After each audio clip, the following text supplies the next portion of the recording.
New doc trails chef Ducasse on global quest for new flavors. This image, released by Magnolia Pictures, shows chef Alain Ducasse in a scene from the documentary, The Quest of Alain Ducasse, Magnolia Pictures.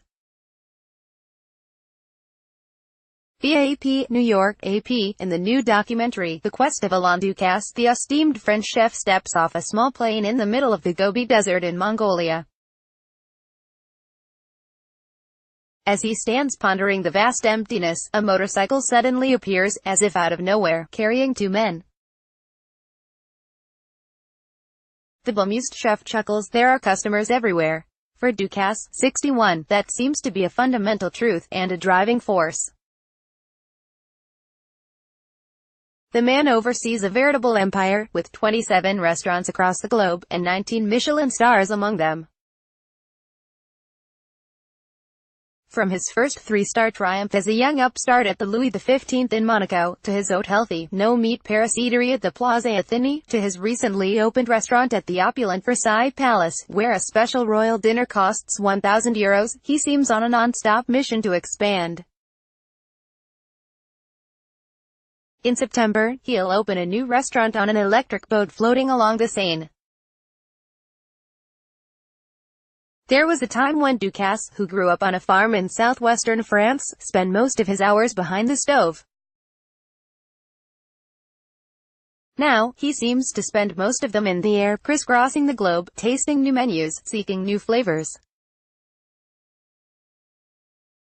In an interview at a New York gathering marking the release of the film, he politely deflected a question about how many frequent flyer miles he's amassed. But he did remark that he'd recently traveled for 20 hours to the mountains of Peru, just to taste a cup of coffee. It was very good coffee, he noted, with typically deadpan delivery. His constant travels, as portrayed by director Gilles de Maistre, have a very different goal than, say, those of the late Anthony Bourdain, who sought to explain cultures to his viewers through food. For Ducasse, the goal is to gain inspiration for his restaurants. He gets much of it from Japan. It's my only quest, he says in the film, sampling a heavenly slice of fresh tuna in Kyoto, tasting things that I haven't tried yet. Foodies, especially those with an affinity for haute cuisine with a healthy twist, will no doubt find much to enjoy in the documentary, which follows Ducasse around the world for about 2 years leading up to the opening of his Versailles eatery. It's in select theaters and also on video on demand. Director de Maistre says it took him quite some time to convince Ducasse to do the film. After a while, he got used to me, he says. His goal, he adds, was simple. I wanted to see the world through his eyes, his vision of gastronomy. Critics have noted that the film does suffer, though, from narration that occasionally sounds adoring, even worshipful. Some viewers might also have wanted more of a look at Ducasse the man, away from his work. We never see his family, or what he does in his spare time, if he has any. There is, however, one poignant personal scene when the chef reflects upon the most harrowing moment of his life, a 1984 small plane crash in the Alps that killed several colleagues. Only Ducasse survived. It wasn't my time, he says. The film illustrates Ducasse's exalted position in France. We see him hobnobbing with more than one French president, but we also see him in jeans in the garden, picking raspberries or tasting a raw zucchini.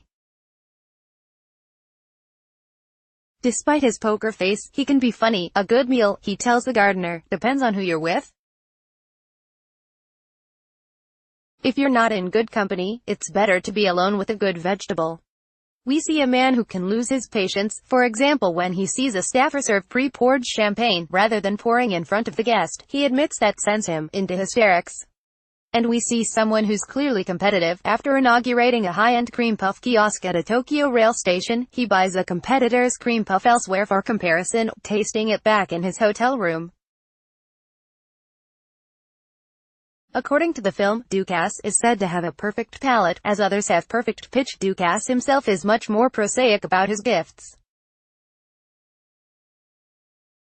Being a great chef is, he says, 95% hard work and 5% talent.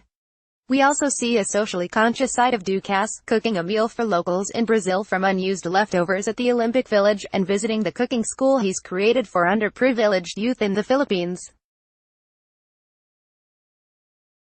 Perhaps the most entertaining behind-the-scenes food moment comes at the sturgeon farm near Shanghai where Ducasse gets his caviar.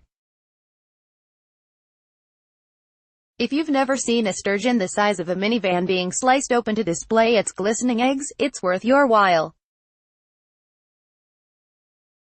With his elevated status in French cuisine, you'd think Ducasse might look down on the celebrity chef phenomenon, with reality shows and TV cooking competitions.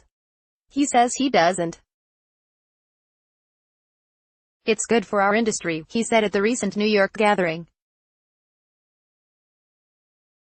Standing next to him, one can't help but pose that question you'd want to ask any celebrated chef: what he eats at home.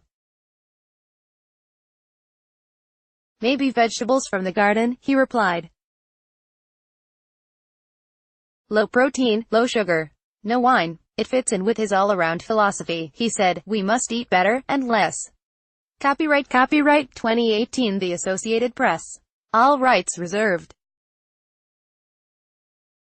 This material may not be published, broadcast, written or redistributed. Advertiser content.